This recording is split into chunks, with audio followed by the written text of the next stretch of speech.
Президент Тоҷикистон Эмомалӣ Раҳмон рӯзи 2 феврали соли 2023 се амри алоҳидаро дар бораи баргузории се озмуни ҷумҳуриявии илм, фуруғи маърифат, Тоҷикистон ватани азизи ман ва фуруғи субҳи донои китоб аст имзо кард. Хадамоти матбуоти президент хабар дод ки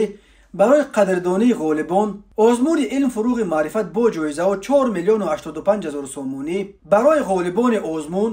фуруғи субҳи донои китоб аст 3 миллиону 895 ҳазор сомонӣ ва барои ғолибони озмуни Тоҷикистон ватани азизи ман 3 миллиону 750 ҳазор сомонӣ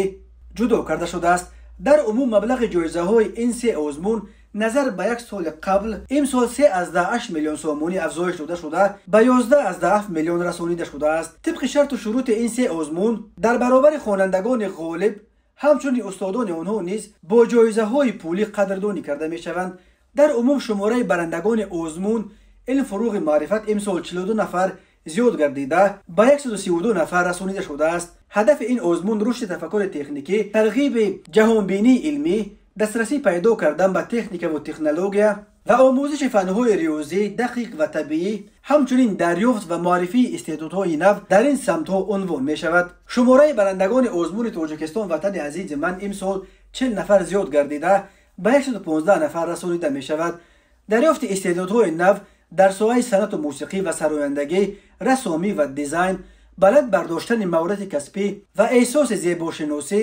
боло бурдани сатҳи касбии асарҳои нави мусиқӣ, интихоби намунаҳои беҳтарини оҳангу суруд,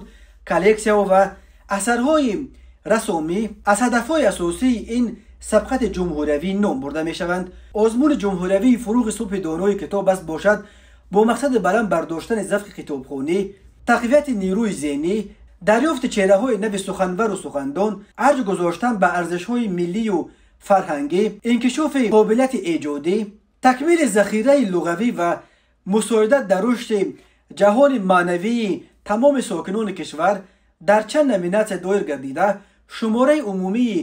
ҷойҳои ифтихорӣ барои ғолибони даври ҷумҳуриявӣ нисбат ба соли 2022 аз 95 то ба 121 ҷой зиёд карда шуд. ҳамчунин бо супориши президент онҳое ки ба давраҳои ниҳоии ин озмун роҳ меёбанд, ҳаққи бе озмун дохил шудан ба бархи мактабҳои олӣ ва таҳсили ройгонро ҳам ба даст меоранд.